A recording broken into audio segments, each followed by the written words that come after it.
ஓம் சரணாகத தீனார்த்த பரித்ராண பராயணே சர்வஸ்யார்த்திகரே தேவி நாராயணி நமஸ்துதே. வணக்கம் நேர்களே, இது மகாலட்சுமி ஜோதிடம் வழங்கும் காலச்சக்கரம். உங்கள் அன்பு ஜோதிடர் ஸ்ரீராம்ஜி பேசுகிறேன். அனைவரும் நலமுடன் இருக்கிறீர்களா? நன்றாகத்தான் இருப்பீர்கள், நன்றாக இருக்க வேண்டும். இன்றைய காணொளியில் நாம் காண இருப்பது யார் செல்வந்தர்? இது தலைப்பு. ஜோதிட சாஸ்திரத்தில் வலிமையான வீடுகள் அப்படின்னு திரிகோணத்தையும் கேந்திரத்தையும் சொல்லுவோம். திரிகோணங்கள்ங்கிறது ஜென்மம், அணுஜென்மம், திரிஜென்மம் அப்படின்னு மூணாக வரும். 1, 5, 9ஆம் இடங்கள். இந்த 1, 5, 9ஆம் இடங்களில் இருக்கிற ஒரு சூட்சம் என்னென்னா, உங்கள் லக்னத்தில் என்ன நட்சத்திரநாதன் இருக்கானோ அதே நட்சத்திரநாதன் தான் 5ஆம் வீட்டில் இருப்பான். அந்த 5ஆம் வீட்டில் இருக்கிற நட்சத்திரநாதன் தான் 9ஆம் இடத்துல இருப்பான். அதே மாதிரி பார்த்திங்கன்னா இந்த 3 லக்னங்களும் ஒரே குணத்தை திருப்பி திருப்பி பிரதிபலிக்கும் அமைப்பு கொண்டதாக இருக்கும். இப்போ நீங்கள் நெருப்பு தத்துவ லக்னமான தனுசில் பிறந்துட்டிங்கன்னா உங்கள் 5ஆம் இடமும் நெருப்பு தத்துவம் தான், 9ஆம் இடமும் நெருப்பு தத்துவம் தான். நீர் தத்துவ லக்னமான கடகத்தில் பிறந்துட்டிங்கன்னா உங்கள் 5ஆம் இடமான விருச்சிகமும் நீர் தத்துவம் தான், 9ஆம் இடமான மீனமும் நீர் தத்துவம் தான். ஸோ ஒரே தத்துவம் திரும்ப திரும்ப வர்றது, அதுக்கு பேர் தான் திரிகோணம். கேந்திரங்கள் எப்படின்னு கேட்டிங்கன்னா ஒன்றுக்கொன்று மாறுபாடாக வரும்.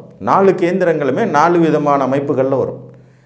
4 தத்துவங்களும் அதுக்குள்ளே அடங்கியிருக்கும். ஆகாய தத்துவங்கிறது தனியாக எங்கேயுமே இருக்காது. ஏன்னா அது ஆட்டோமேட்டிக்காகவே ஆகாயத்தில் தான் நம்ம பூமி சுற்றிக்கிட்டு இருக்குங்கனால.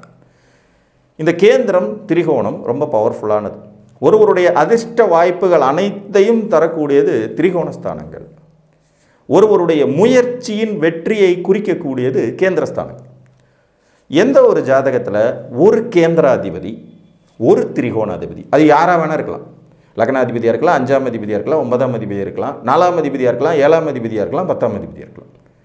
ஒரு கேந்திராதிபதி ஒரு கோணாதிபதி வலுத்து அப்படின்னா உச்சம் பெற்றோ ஆட்சி பெற்றோ மூலத்திரிகோணம் பெற்றோ வரைக்கும் இருக்கலாம். திக்பலம் ரொம்ப கம்மி தான். அதனால் இங்கே ஆட்சி, உச்சம், மூலத்திரிகோணம் இந்த 3 தான் எடுத்துக்கணும். திரும்ப ஒரு வாட்டி சொல்கிறேன். ஒரு கோணாதிபதி ஒரு கேந்திராதிபதி, இது 2 பேரில் வலுக்கணும். ஒரு கேந்திராதிபதி ஒருத்தர் வலுவாக இருக்கணும், ஒரு கோணாதிபதி ஒருத்தர் வலுவாக இருக்கணும். இந்த இருவரும் வலுத்து இவர்கள் ஏதேனும் ஒரு வகையில் தொடர்பு கொண்டிருந்தால் அந்த ஜாதகம் செல்வந்தர் ஜாதகம் தான். புரியுதுங்களா? திரும்ப ஒரு வாட்டி விதியை சொல்கிறேன். திரிகோணாதிபதிகளில் ஒருவரும் கேந்திராதிபதிகளில் ஒருவரும் வலுத்து இவர்கள் ஏதேனும் ஒரு வகையில் தொடர்பு கொண்டிருக்கணும். இவங்க 2 பேருக்கும் தொடர்பு இருக்கணும், அது ரொம்ப முக்கியம். ஒரு கேந்திராதிபதியும் ஒரு கோணாதிபதியும் வலுவாகவும் இருக்கணும். ஒன்று ஆட்சி அடைஞ்சிருக்கணும், இல்லை உச்சம் அடைஞ்சிருக்கணும், இல்லைன்னா மூலத்திரிகோணம் அடைஞ்சிருக்கணும். இந்த 3 விதி தான் இதுக்கு. அவர்கள் ஒருவருக்கொருவர் தொடர்பு கொண்டிருக்கணும். இப்போ ஒரு மேசலக்ன ஜாதகம்னு எடுத்துக்குவோம். மேசலக்னத்துக்கு செவ்வாய் உச்சம், லக்னாதிபதி மற்றும் திரிகோணாதிபதியாக 10ஆம் வீட்டில் உச்சமாக இருக்கார். இந்த ஜாதகத்திற்கு குரு உச்சம் கடகத்தில், 9ஆம் அதிபதி. இப்போ 9ஆம் அதிபதிக்கும் 10ஆம் லக்னாதிபதிக்கும் தொடர்பு. ஒரு திரிகோணாதிபதி, ஒருத்தர் கேந்திராதிபதி திரிகோணாதிபதி 2லேயுமே வந்துடுவார். இது ஒரு கேட்டகரி வைஸ் பர்ஃபெக்டான அமைப்பு. இதில் லக்னாதிபதியான செவ்வாய் 10ஆவது கேந்திரத்தில் வலுப்பெறும்போது அவர் கேந்திராதிபதியாகவும் மாறிடுவார். ஏன்னா 1, 4, 7, 10 தான் கேந்திரம். இது நீங்கள் மறந்துடக்கூடாது. வெறும் 4, 7, 10 மட்டும் இல்லை. 4, 7, 10 மட்டும் கணக்கில் வச்சோம்னா 3 தூண் தான் இருக்கும். 4வது தூண் லக்னம் தான். திரிகோணாதிபதிகளாக கணக்கிடும்போது லக்னத்திலிருந்து 1, 5, 9ஆம் இடத்தையும் கணக்கில் எடுத்துக்கணும். ஸோ இப்போ 2 அமைப்பும் இதில் வரும். ஒரு திரிகோணாதிபதியான குரு, லக்னாதிபதி கேந்திரத்தில் வலுப்பெற்றதால் அவர் கேந்திராதிபதியாகவும் செயல்பட, ஒரு கேந்திராதிபதி ஒரு கோணாதிபதி வலுத்து 2 பேரும் கனெக்ட் ஆகிறாங்க. இது ஒரு அருமையான அமைப்பு. இது ஒரு செல்வந்தர் அமைப்பு. புரிஞ்சுதுங்களா? அப்போ மேசலக்ன ஜாதகர்களுக்கு 1, 5, 9 கூடைய குரு செவ்வாய் சூரியனும் 4, 7, 10 கூடைய சந்திரன் சுக்கிரன் சனியும், இவர்களில் இருவர், இதில் ஒருத்தர் அதில் ஒருத்தர் வலுத்து ஒருத்தருக்கு ஒருத்தர் தொடர்பு கொள்ளணும். ரிஷபலக்ன ஜாதகத்தை பொறுத்த வரைக்கும் 1, 5, 9 கூடைய சுக்கிரன் புதன் சனியும், 4, 7, 10 கூடைய சூரியன் செவ்வாய் சனியும், இவர்களில் ஒருவர் வலுத்து அவர்கள் ஒருவருக்கொருவர் தொடர்பு கொள்ளணும். இந்த ஒரு உதாரணம் பாருங்கள். ஒரு ரிஷபலக்ன ஜாதகம், இவருக்கு லக்னாதிபதி பெருசாக அப்படி பவரில் இல்லை. ஆனால் அதே நேரத்தில் 10ஆம் அதிபதி சனி ஆட்சி, 10ஆம் அதிபதி சனி கும்பத்தில் ஆட்சி, இது மூலத்திரிகோணம் அப்படிங்கிற வலுவடவும் எடுத்துக்கலாம். செவ்வாய் 7ஆம் அதிபதி 7லேயே ஆட்சி. இங்கே ஒரு கேந்திரம், இங்கே ஒரு கேந்திரம். இதில் 7ஆம் அதிபதியாக செவ்வாய் 10ஆம் அதிபதியாக சனி இதில் ஒருத்தர் பார்த்துக்குவாங்க. 10ஆம் அதிபதியான சனி தன் 10ஆம் பார்வையால் செவ்வாயை பார்ப்பார். 7ஆம் அதிபதியான செவ்வாய் தனது 4ஆம் பார்வையால் சனியை பார்ப்பார். இது ஒன்றுக்கு ஒன்று கனெக்ஷன். இதில் சனி ஒரு கோணாதிபதிங்கிறதையும் மறந்துடக்கூடாது. 9ஆம் அதிபதியும் அவர் தான். கேந்திரத்தில் வலுப்பெற்று அவர் அந்த பவரையும் எடுத்துக்குவார். இது ஒரு 2 in 1 பர்பஸ். இதுவும் செல்வந்தர் அமைப்பு தான். பட் சனி செவ்வாயினுடைய பார்வை, சேர்க்கை, இணைவு சில சங்கடங்களையும் விபத்துகளையும் கண்டங்களையும் ஏற்படுத்துங்கிற அந்த விதியும் சேர்ந்து தான் வேலை செய்யும். ஆனாலும் இவர் செல்வந்தர். புரிஞ்சிச்சிங்களா? மிதுன லக்னத்தை பொறுத்த வரைக்கும் அதே சுக்கிரன், புதன், சனி இவங்க 3 பேரில் ஒருத்தர் வலுவாக இருக்கணும். ப்ளஸ் 4ஆம் அதிபதியாக புதனே வந்துடுறாரு. 7ஆம் அதிபதியாக குரு வந்து 10ஆம் அதிபதியாக குரு வந்துடுறதுனால ஆட்டோமேட்டிக்காக குரு வலுத்தா இந்த அமைப்பு செல்வந்தர் அமைப்புக்குள்ளே வரும். கடகலக்கண ஜாதகத்தை பொறுத்த வரைக்கும் சந்திரன், செவ்வாய், குரு இந்த மூவர் திரிகோணாதிபதிகளாகவும், இதில் சந்திரனுக்கு டபுள் ஆக்ஷன் இருக்கும். கேந்திரத்தில் வலுத்தார்னா கேந்திராதிபதியாக வருவார், திரிகோணத்தில் வலுத்தா திரிகோணாதிபதியாக வருவாருங்கிற அந்த டபுள் ஆக்ஷனும் வரும்.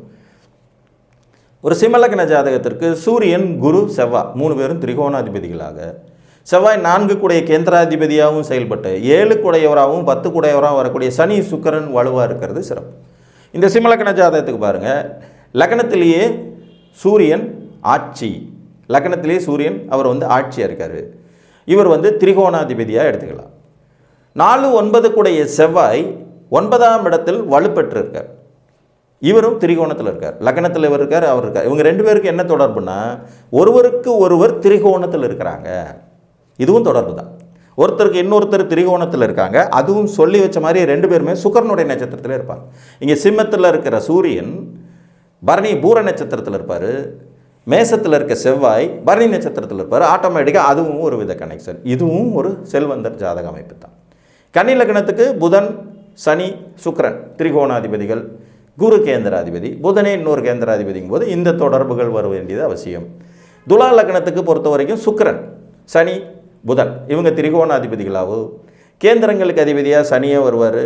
இன்னொரு கேந்திரத்துக்கு அதிபதியாக செவ்வாயும் சந்திரனும் வருவாங்க. இப்போ செவ்வாய் சந்திரனுடைய அமைப்பில் 2 பேரில் யாராவது ஒருத்தர் பவராக இருந்து இந்த திரிகோணாதிபதிகள் யாராவதோட தொடர்பு கொள்ளும்போது செல்வந்தர் யோகம் அமைப்பு கிடைக்கும். விருச்சிக லக்னத்தை பொறுத்த வரைக்கும் செவ்வாய், குரு, சந்திரன் மூவரும் திரிகோணாதிபதிகளாக வருவாங்க. கேந்திராதிபதியாக சுக்கிரனும் சூரியனும் சனியும் வருவாங்க. 4, 7, 10 கூடையவர்கள் இவர். ஒரு விருச்சிக லக்ன ஜாதகம் லக்னத்தில் செவ்வாய் ஆட்சி, லக்னத்தில் செவ்வாய் ஆட்சி, 9ஆம் அதிபதி சந்திரன் 7ல் உச்சம், 9ஆம் அதிபதி சந்திரன் 7ஆம் இடத்துல உச்சம். இப்போ செவ்வாயும் சந்திரன் ஒருத்தர் பார்த்துக்கிறாங்க. இவர் லக்னத்திலேயே பவர் ஆகிறது திரிகோணாதிபதியாகவும், இன்னொரு திரிகோணாதிபதியான சந்திரனும் வலுத்து 7ல், 7 கூடைய சுக்கிரன் 5ஆம் இட பூர்வ புண்ணியஸ்தானத்தில் உச்சம். இப்போ லக்ன திரிகோணாதிபதிக்கும் 7ஆம் கேந்திராதிபதிக்கும் திரிகோண தொடர்புகள் ஏற்படுது. இது ஒரு வலுவான செல்வந்தர் அமைப்பு, செல்வந்தர் ஜாதகம் தான். தனுர் லக்னத்தை பொறுத்த வரைக்கும் உங்களுக்கு 1 கூடைய குரு, 5 கூடைய செவ்வாய், 9 கூடைய சூரியன் யாராவது ஒருவர் வலுப்பெறணும். 4 கூடையவரும் குருவே ஆகி 7 கூடையவர் புதன் ஆகி 10 கூடையவரும் புதன் ஆகிறதுனால இதில் புதன் வலுப்பெற்ற தொடர்பை ஏற்படுத்துறது சிறப்பாகும். இந்த தனுர் லக்ன ஜாதகத்துக்கு 10ஆம் இடத்தில் சூரியனும் புதனும், 10ஆம் இடத்துல சூரியனும் புதனும். இதில் பார்த்தீங்கன்னா சூரியன் திக்பலம், புதன் உச்சம். திரிகோணாதிபதி திக்பலம் அடைஞ்சிடுறாரு. 7, 10 கூடைய புதன் உச்சமாகிறாரு. இவர்களை மீனத்தில் அமர்ந்தபடி குரு பார்க்குறாரு. மீனத்தில் ஆட்சி பெற்ற குரு பார்க்க சிவராஜ யோகம், தர்மகர்மாதிபதி யோகம், லக்னாதிபதி வலுத்த யோகத்தோடு இவர் ஒரு செல்வந்தர். வெளிநாட்டில் நல்ல விதமான பொருளாதார வளர்ச்சியோடு பெரிய வேலையில் இருக்கக்கூடிய ஒரு தன்மை கொண்டவர். மகர லக்னத்துக்கு மீண்டும் சுக்கிரன், சனி, புதன் தான். இவங்களில் ஒருத்தர் வலுவாக இருக்கிறது. கேந்திராதிபதியான செவ்வாய், சந்திரன், சுக்கிரன் 10 கூடையவராக சுக்கிரன் வந்துடுறதுனால செவ்வாய் சந்திரன் அமைப்பு ஏற்படுறது சிறப்பை தரும். கும்பலக்கணத்தை பொறுத்த வரைக்கும் அதே சுக்கிரன், சனி, புதன் தான். கேந்திராதிபதிகளாக சுக்கிரனே ஒரு இதில் வருவார், சூரியன் ஒரு இதில் வருவார், செவ்வாய் ஒரு இதில் வருவார். இவங்களில் 2 பேர் வலுக்கணும், அதில் ஒரு தொடர்புகள் ஏற்படணும். மீன லக்னத்தை பொறுத்த வரைக்கும் குரு, சந்திரன், செவ்வாய் திரிகோணாதிபதிகளாகவும், புதனே 2 கேந்திரத்துக்கும் மற்றும் லக்னாதிபதி குருவே இன்னொரு கேந்திரத்துக்கும் அதிபதியாக வந்துடுவார். ஸோ ரொம்ப சிம்பிளான விதி தான். திரிகோணாதிபதியில் ஒருத்தர், கேந்திரத்தில் ஒருத்தர், கேந்திராதிபதிகளில் ஒருத்தர் பவராக இருக்கணும். இவங்களுக்குள்ள தொடர்பு இருக்கணும். இந்த தொடர்புகள் திரிகோண ரீதியான தொடர்புகளாக இருந்தாலும் சிறப்பு தான். கேந்திரங்களில் தனித்தனியாக வலுப்பெற்ற நிலையில் இருந்தாலும் சிறப்பு தான். இவர்கள் ஒருவரை ஒருவர் பார்த்து கொண்டாலும் சிறப்பு தான். ஒருவர் மட்டும் இன்னொருவரை பார்த்தாலும் சிறப்பு தான்.